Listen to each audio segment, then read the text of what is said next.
¿Qué tal? Bienvenidos una semana más al consultorio de UGT, en una semana donde la ciencia ha sido protagonista por partida doble. El pasado martes se firmó el Pacto por la Ciencia e Innovación, en el que participa la Unión General de Trabajadores, y ayer jueves fue el Día Internacional de la Mujer y la Niña en la Ciencia. Un ámbito, este de la ciencia, que está muy a debate y muy de moda desde que apareció la pandemia de la COVID-19. Nos hemos preguntado por qué nuestro país no se coloca en los primeros puestos en cuanto a innovación, por qué la inversión en España es tan baja. En el consultorio de esta semana abordamos este tema.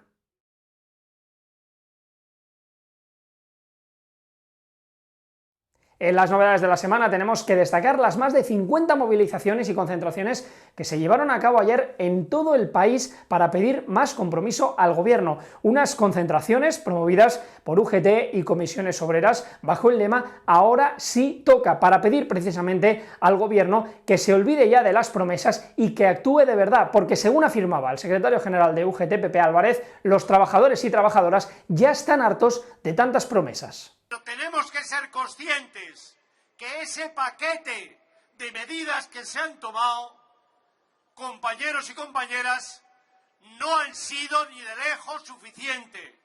Tenemos un país en el que miles, decenas de miles, centenares de miles de personas no tienen para vivir, duermen en la calle, hacen colas para recibir alimentos, y eso tiene que acabar. El Estado tiene que dar una respuesta que garantice el derecho a los servicios mínimos de vida a los ciudadanos y a las ciudadanas de este país. Por eso estamos aquí. Pepe Álvarez destacaba también en estas movilizaciones que este país puede y debe dar solución a los problemas que sufrimos todos los ciudadanos y ciudadanas.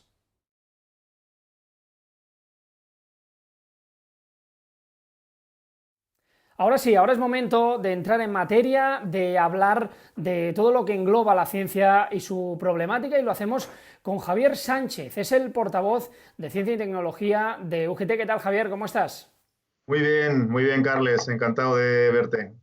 Es un placer hablar contigo para que nos cuentes un poco más esta situación que está viviendo la ciencia en nuestro país desde hace muchos años. Es evidente que en España tenemos un personal altamente cualificado, preparado, muy bueno, pero que hay condiciones que provocan que lo perdamos, como por ejemplo pueden ser las plantillas envejecidas, la fuga de talentos, la elevada temporalidad, varios casos que hemos podido observar en este estudio reciente que se ha hecho desde el Servicio de Estudios de UGT y en el que tú has participado. ¿Podríamos decir que la ciencia y la investigación es una prioridad para las instituciones de nuestro país, o todo lo contrario?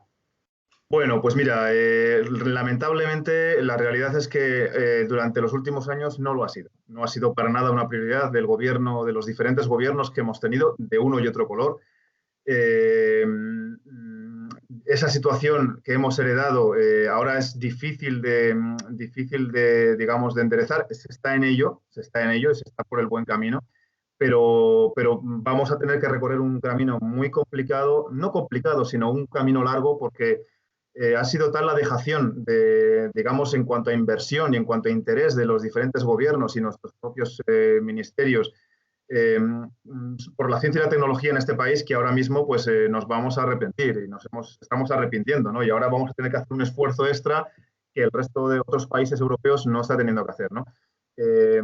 Para que te hagas una idea, en los últimos años, incluso desde la última crisis, no de esta pandemia, sino desde el año 2008-2009, países como Alemania o países como Finlandia han incrementado su presupuesto en I+D algo así como un 30 y pico por ciento, y en el mismo periodo España lo ha reducido en un 7 o un 8%. Eso te da una idea del nivel de interés que ha tenido el país por la investigación. Ahora se ha dado cuenta, parece que el ministerio actual, que va por la buena línea, con el ministro Duque a la cabeza, parece que se ha dado cuenta, y sí que sí vemos desde UGT una voluntad decidida de apostar por la I+D. Ayer se presentó en un acto, digamos, importante el Pacto por la Ciencia, que UGT hemos suscrito, con una serie de medidas y una serie de reformas de la Ley de la Ciencia que creo que van a ayudar en general a potenciar primero la captación de jóvenes investigadores, que nos hace mucha falta, luchar por la precariedad en los organismos públicos de investigación, y sobre todo apostar decididamente por un incremento de la I+D que no dependa de los ciclos económicos, que es algo que deberíamos haber aprendido. O sea que, bueno, la respuesta es, creo que hasta ahora no ha sido así, pero me parece que a partir de ahora, desde luego, con este gobierno sí que parece que vamos por el buen camino. Javier, la falta de colaboración público-privada, hemos hablado mucho sobre ello. ¿Podría explicar también posiblemente, ¿no?, algunas de estas carencias que tiene nuestro Sistema Nacional de Ciencia e Investigación? Sí, indudablemente, indudablemente. Digamos que estamos hablando hasta ahora de esfuerzo del sector público en la I+D, pero no debemos olvidar que el esfuerzo del sector privado también debe ser importante, y en ese sentido también es verdad, hay que decir que la empresa española hasta ahora, salvo honrosas excepciones, no ha apostado por la I+D de forma generalizada, al menos no al nivel que deberíamos por el tamaño que nos corresponde, ¿no? Eso tiene varias explicaciones, ¿no? Una de ellas es la falta de incentivos fiscales y la falta de incentivos desde el propio gobierno y desde el propio ministerio para que sobre todo la pequeña empresa, porque las empresas grandes sí que tienen divisiones fuertes de I+D, pero estamos hablando de las pymes, de las empresas pequeñas que suponen el 95% del tejido empresarial de este país y que tienen muy difícil, digamos, la llegada de financiación para acometer proyectos de diseño, de desarrollo de patentes, etcétera, ¿no? Entonces, esa falta de incentivación, que sí que es, digamos, culpa de una falta de interés, creo que es una de las explicaciones de la falta de inversión privada en I+D, que debe aumentar mucho, ¿no? Entonces, vuelvo a decir, creo que ahora mismo hay iniciativas que sí que parece que van en la línea de mejorarlo, digamos, programas transversales como los del CEDETI, misiones, por ejemplo, del CEDETI, que son programas de cooperación liderados por empresas, pero con participación obligatoria de organismos públicos de investigación para que digamos, se converja hacia desarrollos y patentes, que es una gran asignatura pendiente del país, donde no hemos aumentado al nivel que deberíamos. Creo que van por el buen camino, pero desde luego hay que hacer un esfuerzo importantísimo para mejorar la cooperación público-privada. Ya para terminar, Javier, por aventurarnos, por decirlo de alguna manera, ¿podríamos decir que en los próximos 10 años España puede situarse entre los países más punteros de Europa e incluso te diría que del mundo en cuanto a ciencia? ¿Es posible eso? Bueno, hombre, sería un deseo de todos, desde luego, ¿no? De los investigadores que estamos en el sector público de investigación, en el sector privado, las empresas tecnológicas, me imagino que quiero pensar que del gobierno también, pero eso va acompañado de una necesidad fundamental, es como no aumentemos el PIB, el porcentaje del PIB destinado a I+D a los niveles que se deben. Estamos hablando de que estamos ahora mismo en un 1,27, 1,3%, cuando deberíamos estar por lo menos en un 2%. Esos son 75.000 millones si creo que estoy contando, perdón, 7.500 millones de aumento neto en los próximos años. No vamos a poder conseguirlo. Vamos a tener que ir, primero, converger con la media europea, que es el 2% del PIB de cada país, y segundo, la idea sería poder llegar a un 3%, que es el nivel que tienen países como Alemania, no digamos Finlandia, países escandinavos, que están muy por encima, ¿no? Hasta que no lleguemos a esas cuotas de inversión, no es realista pensar que vamos a poder ser punteros en ciencia y tecnología por el momento. Ojalá podamos verlo pero será a largo recorrido. Estamos hablando del año 2030 o cosas así, no de aquí al año que viene. Ojalá pase esto y podamos llegar a esos niveles tan necesarios, entre otras cosas, lo decíamos, porque España tiene mucho potencial en cuanto a ciencia y investigación, en cuanto a científicos y científicas, tenemos un personal altamente cualificado. El problema es esa falta de oportunidad, esa precariedad y esa falta de infraestructuras suficientes y de inversión para poder alcanzar todos esos objetivos. Javier Sánchez, portavoz para la ciencia y la tecnología de UGT y científico titular destinado en el Instituto Geológico y Minero de España. Muchísimas gracias y buenas tardes. Muchas gracias a ti, Carles. Un saludo.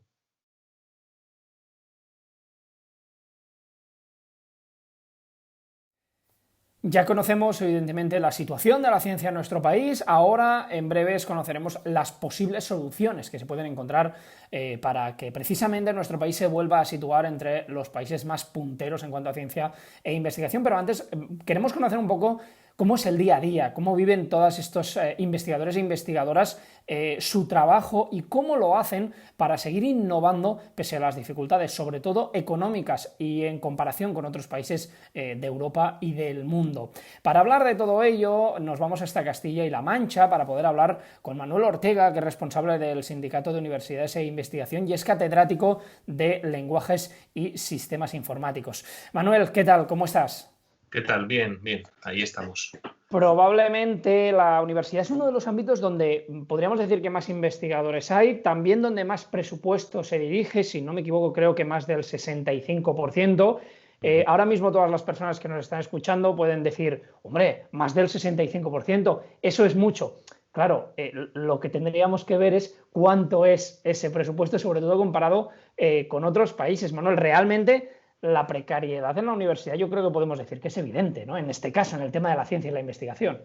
Sí, sí, completamente. De hecho, constantemente durante mucho tiempo hemos estado intentando pues llegar al 2% del PIB, ¿no? Todos los gobiernos más o menos dicen lo mismo, pero no lo alcanzamos. En tiempos de Zapatero hicimos una aproximación, digamos, a tener un poco más de presupuesto en investigación, pero realmente pues luego el resultado fue que en la siguiente legislatura pues prácticamente se perdió todo y mucho más, porque además no solamente es que los presupuestos son muy bajos, sino que además es que no llegan a ejecutarse gran parte de ese presupuesto por circunstancias diversas. Yo creo que incluso pues, en los gobiernos conservadores pues, se ha potenciado directamente eso de que no se pueda llegar a gastar el presupuesto. Fíjate cómo son los datos, ¿eh? Nosotros hablamos de más del 65% del presupuesto que se destina, pero es que no llega ni al 2% y son muchos los años en los que se va pidiendo ese 2%. ¿Se podría decir o se podría exigir más a los investigadores partiendo de la base de las condiciones en que se juega el partido, ¿no? Usando un eufemismo? Bueno, eso es una buena pregunta. Obviamente, ¿sabes qué pasa? Que en las universidades estamos acostumbrados un poco a hacer lo que nos piden, aunque sea con las circunstancias que sean. Y de hecho, pues si ves que la inversión, creo que es el país que hace una inversión, está el número 30 en el ranking de inversiones y sin embargo está en el número 9 de resultados. O sea que realmente hacemos más de lo que se supone que deberíamos poder hacer.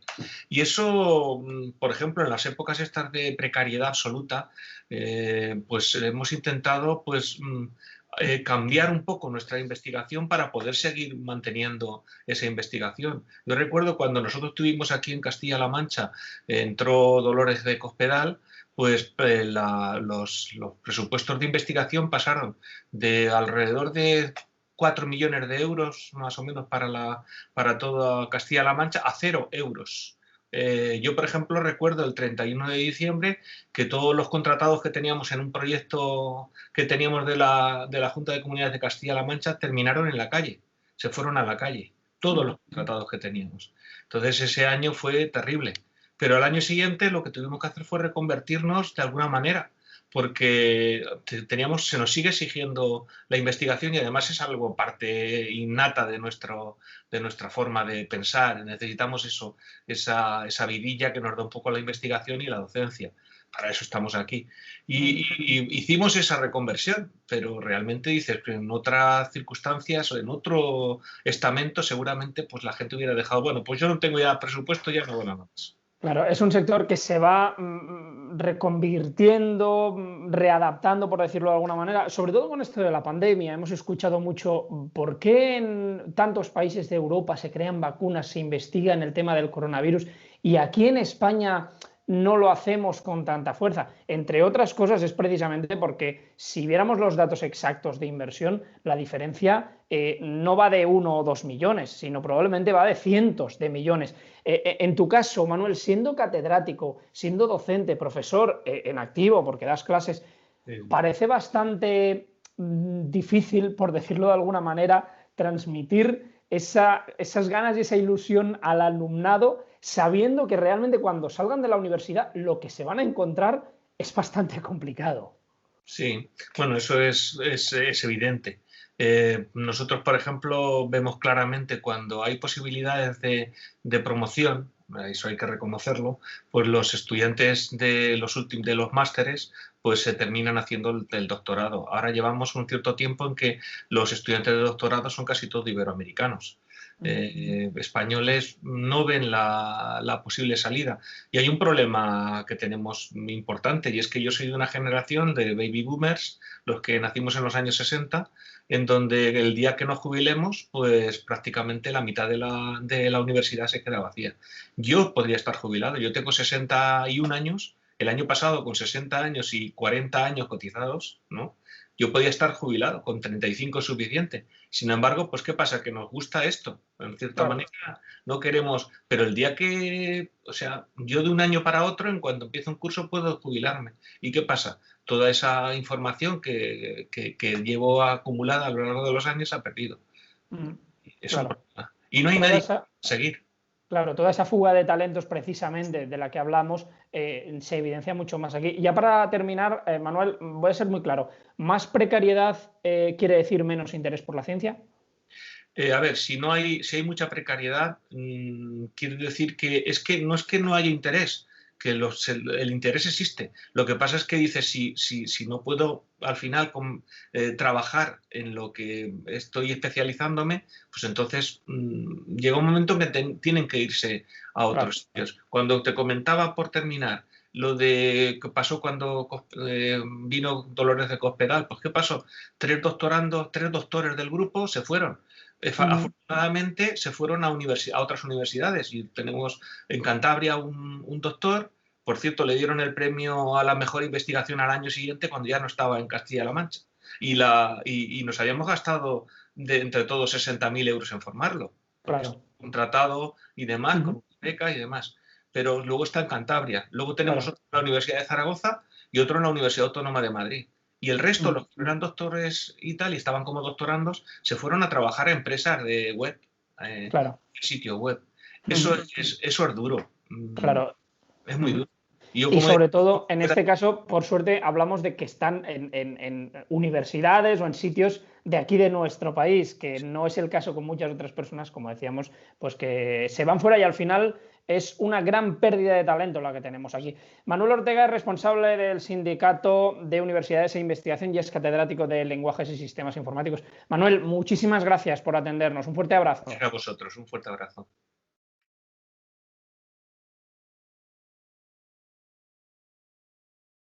Ya conocemos la parte de la universidad, vamos a trasladarnos ahora a un centro específico, un centro de investigación, el INIA, en este caso, el Instituto Nacional de Investigación y Tecnología Agraria y Alimentaria, donde están nuestras dos invitadas, Pilar Sabuquillo y Maite Morales, que son científicas en el INIA. ¿Qué tal? ¿Cómo estáis? Hola, ¿qué tal? Buenas tardes. Dejarme preguntaros por lo más reciente. Ayer, jueves día 11, fue el Día Internacional de la Mujer y la Niña en la Ciencia. Vosotras, desde vuestra experiencia personal y profesional, ¿cuál es a día de hoy el papel de la mujer en la ciencia? Bueno, pues el papel de la mujer en la ciencia es el mismo que el del hombre, solamente que tenemos más barreras para alcanzar los mismos objetivos. Entonces, pues gracias a este día, no solo se consigue un doble objetivo, no solamente visibilizar a la mujer en la ciencia, sino también la ciencia. Desde dentro, vosotras que vivís el día a día, ¿podríamos decir que realmente la ciencia importa en nuestro país, para nuestras instituciones, para nuestra sociedad? Bueno, yo creo que importa, por supuesto, un país sin una I+D+I, la verdad es que progresa muy lento y muy mal, y si no, a los hechos me remito con el tema de la pandemia. Las instituciones realmente ponen bastante poco interés o el mínimo, y lo que es a nivel de sociedad creo que hay un gran desconocimiento de la ciencia, porque hay muchos ejemplos que se podrían citar de, gracias a la ciencia, cómo la sociedad ha avanzado. Claro, ahora mismo, por ejemplo, el claro ejemplo sería con el COVID. Si no hubiera ciencia, no hubiera investigación, no habría vacuna, no habría medicamentos, o sea, es muchas cosas. Lo que pasa es que al día a día parece que no, o sea, no se ve. Se ve cuando pasa una cosa pues como esta, Claro. con la pandemia, pero si no, no somos un sector Visible. visible, sí. Como decíais, la pandemia os ha llevado directamente al centro del debate. Hay muchas personas que equivocadamente piensan que los científicos y científicas de nuestro país como que están de brazos cruzados, porque son otros países los que sacan las vacunas, las grandes investigaciones. Realmente, al contrario, totalmente. El trabajo que se hace en la ciencia y la investigación en nuestro país es muy fuerte y muy grande. El problema, entre otras cosas, es que la diferencia de inversión entre España y el resto de países es abismal. Es uno de esos hándicaps que probablemente juegue muy en contra de nosotros, esa inversión y esa precariedad. Sí, por ejemplo, ahora mismo, como estamos con los contratos, o sea, hay gente, formas a gente y luego no salen contratos, entonces nosotras mismas llevas muchos años de experiencia, pero luego no salen contratos, entonces es gente que al final se acaba perdiendo, se acaban yendo a otros países, en otros países de hecho se los rifan y aquí no sacan contratos para ellos. Entonces, bueno, un caso, por ejemplo, yo llevo 30 años investigando en ciencia y actualmente con 51 años sigo con un contrato laboral indefinido. En laboral indefinido no fijo, no tengo los mismos derechos que un funcionario, pero tengo las mismas obligaciones. No se nos sacan plazas, somos expertos en nuestro ámbito, se nos pretende sacar unas oposiciones con un temario que sinceramente yo cuando entro con 20 años mi cabeza no funciona lo mismo que uno con 55 años, no se nos valora esta experiencia, es decir, es algo muy serio lo que está pasando en este país con el tema de la investigación y los expertos que tenemos aquí, no solo los que se van, porque los que nos quedamos aquí también somos buenos en nuestro campo. Tenemos expertos y expertas muy, muy buenos, pero lo decíamos, ¿no, Pilar? Al final hablábamos de los que se iban. Parece que como siempre pasa en nuestro país, que es un mal endémico, siempre nos valoran más nuestro trabajo fuera de nuestras fronteras que dentro de las nuestras. Y ese es probablemente el gran problema que tenemos y que nos lleva a esto. Efectivamente, es una pena porque aquí se forman a muchos doctores. Yo soy doctora en ciencia química y sinceramente yo estoy contratada ahora mismo por la administración como titulado superior, entonces pues se está perdiendo una parte, ¿no? Y yo tengo encima suerte de estar contratada como titulado superior porque incluso hay doctores que están como técnicos, como ayudantes, como auxiliares. Es penoso que un país invierta en formación y no luego recoja ese beneficio de esas personas formadas, que se tengan que ir o que al final acaben o dejando la ciencia o trabajando en niveles superiores, que al final te acaba quemando, cobras un salario que sinceramente es para llorar, y, bueno, pues al final la ciencia pues va a retardar, o sea, es un suma, ¿no? No hay financiación, no se cuida a los expertos. Yo, por ejemplo, en mi experiencia profesional también llevo 18 años como técnico, pero es súper complicado, por ejemplo, el sacar un contrato, porque los contratos o sea, ya no los contratos, sino las plazas que salen para funcionario, salen con un perfil que se puede presentar todo aquel que sea con una titulación superior. Entonces, claro, yo no puedo competir con esa gente, porque claro, yo entiendo que ellos no les sacan contratos de su titulación, entonces optan a otras titulaciones por debajo. Y claro, el problema, por ejemplo, para los técnicos es que no tenemos más nivel de estudios, no podemos acceder a otra cosa. Entonces, ahí también estamos desprotegidos porque sacan tan pocos contratos que la gente que es licenciados, doctores, claro, se presentan a nuestra titulación. Y llega un momento en el que pues no tienes a qué presentarte, porque yo no puedo competir con esa gente, claro, porque ahí en las plazas que salen no te cuenta la experiencia ni nada. Entonces es muy complicado. Y claro, en realidad sin técnicos tampoco se puede investigar, porque en realidad el técnico es el que hace el trabajo físico de laboratorio. Entonces, claro, que la ciencia engloba todo. Claro. Pues sí, realmente lo que es una pena que tengamos que decir eso, ¿no? Que tengo suerte de tener trabajo cuando estamos hablando de un ámbito más que necesario e imprescindible y que desgraciadamente con la pandemia de la COVID se ha hecho mucho más evidente que es necesario invertir en ciencia e investigación en nuestro país para poder ser un país puntero, un país fuerte y que resuelva problemas en todos estos temas. Pilar Sabuquillo, Maite Morales, científicas del INIA, Instituto Nacional de Investigación y Tecnología Agraria y Alimentaria. Muchísimas gracias por atendernos, que vaya muy bien. Gracias. Gracias.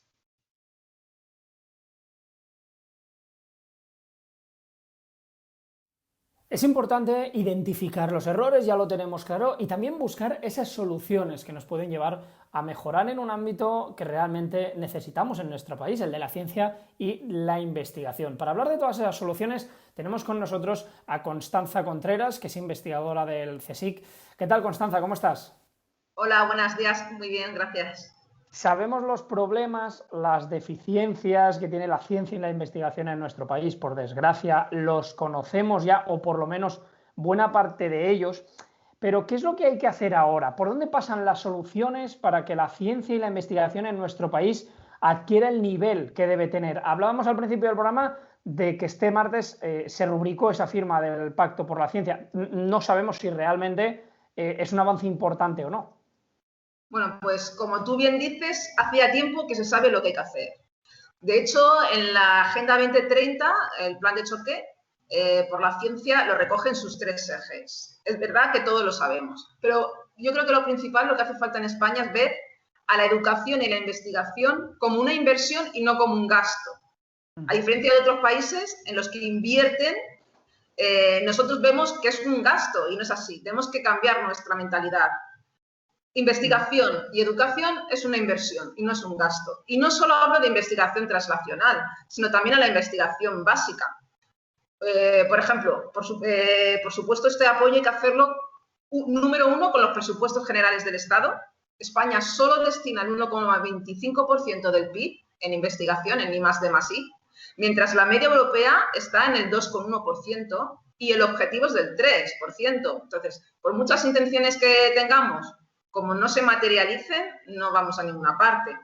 Pero es que también hay que atraer a más inversión privada, que, por ejemplo, podría ser captada por medio de beneficios fiscales, etcétera. Lo que tenemos que hacer es mirar al resto de países europeos que están por encima de nosotros, a Estados Unidos, a Japón, y ver cómo la mayor inversión que se hace en ciencia no viene del gobierno, sino de la inversión privada, que son los que pueden apostar más por proyectos que son, por así decirlo, un poco más de riesgo.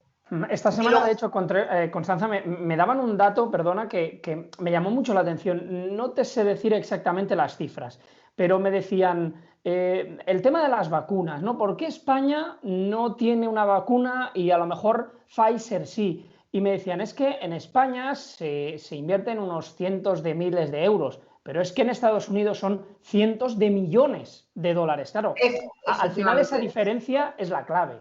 Efectivamente, y ahora, por ejemplo, lo estamos viendo.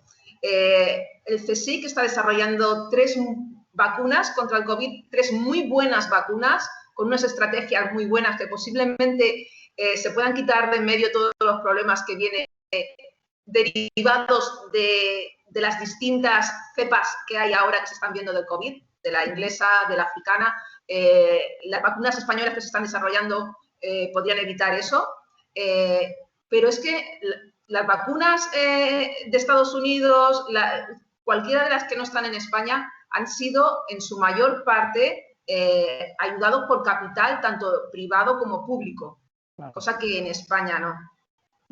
Es una pena porque, por ejemplo, yo el otro día recibí una solicitud de change.org pidiendo que apoyásemos con firmas la gente de a pie para que se invirtiesen estas vacunas.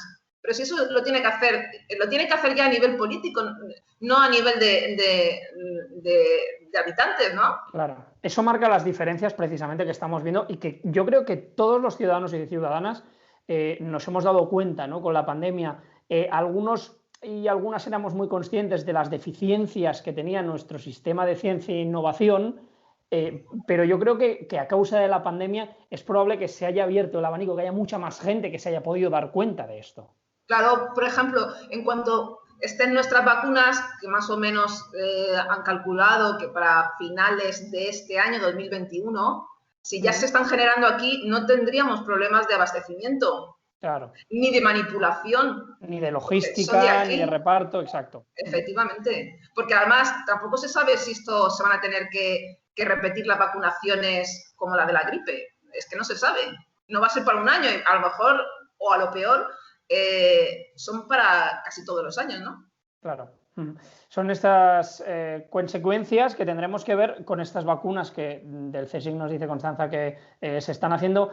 Constanza, muy fácil. España, por ejemplo, ¿podríamos decir que podría estar al nivel de investigación de países como Alemania, Francia, Estados Unidos u otros países que apuestan por la ciencia en los próximos 10 años, o realmente soñar demasiado?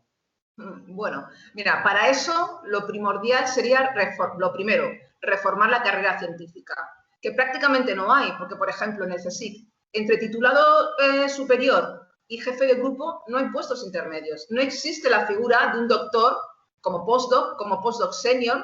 Entonces nos encontramos, por ejemplo, científicos titulares con proyectos muy buenos, pero que no tienen personal cualificado que les ayude a desarrollar ese proyecto. La mayoría de las veces, si es un investigador joven que se acaba de sacar su plaza, a lo que puede optar es a estudiantes para hacer el doctorado, o incluso estudiantes que... Y luego eso tiene que cambiar. Luego, por ejemplo, la mayoría de los científicos españoles han estado trabajando con encadenamientos de contratos temporales abusivos, incluso en fraude de ley. Y no hablo solo de jóvenes científicos, sino también de senior. Es decir, investigadores con edades rondando los 50 años aún no tienen un trabajo estable. ¿Y cuál ha sido la solución para evitar estos contratos en fraude de ley? Pues no permitir que un investigador esté más de 2 años contratado en el mismo puesto. Es decir, se está encargando la continuidad y la especialización de los científicos. Claro, y viene esta precariedad. Entonces, tenemos que cambiar. Exacto. Hay que cambiar lo que es la carrera científica. Eso, número uno. Ya sin meternos en sueldos, ¿eh? Yo, por ejemplo, mi primer postdoc en Alemania ganaba un 25% más de sueldo que 15 años más tarde ahora en España. Claro. Digamos que deberíamos empezar por ahí, ¿no? Por esa carrera científica, y seguirían muchos otros temas, Constanza, que de hecho vienen recogidos en el documento que ha hecho el Servicio de Estudios de UGT sobre la ciencia, esas propuestas que hay que hacer y que poco a poco hay que ir tomando, y hay que ir, podríamos decir también, Constanza, atreviéndose a tomar esas decisiones. Sobre todo, por ejemplo, hablábamos del tema del 2% del PIB, de llegar a ese 2%, que pasan los años, pasan los gobiernos y ese 2% no llega nunca. Y al final, esa es la diferencia entre estar en el top mundial o estar en unas posiciones más abajo. Entre tener la vacuna esta tan buena, estas 3 vacunas que nos comentabas del CSIC, en el mes de abril, o tenerlas a finales de año, principios del 22, esa inversión, esa necesidad de realmente apostar por la ciencia. Constanza Contreras, investigadora del CSIC, muchísimas gracias y que vaya muy bien. Gracias a ti. Pues hasta aquí el consultorio de esta semana. Espero y deseo que os hayamos podido ayudar a entender un poco más cuál es la problemática en la ciencia en nuestro país, y sobre todo también todas aquellas soluciones que desde UGT, desde la Unión General de Trabajadores, se proponen para que podamos situarnos en el puesto que nos merecemos, en los primeros puestos en cuanto a inversión y a innovación en Europa y en el mundo. Tenemos a grandes profesionales, pero que por desgracia tienen que irse de nuestro país porque aquí hay pocas oportunidades y la precariedad es la que reina. Nosotros volvemos la semana que viene. Muchísimas gracias, que vaya muy bien.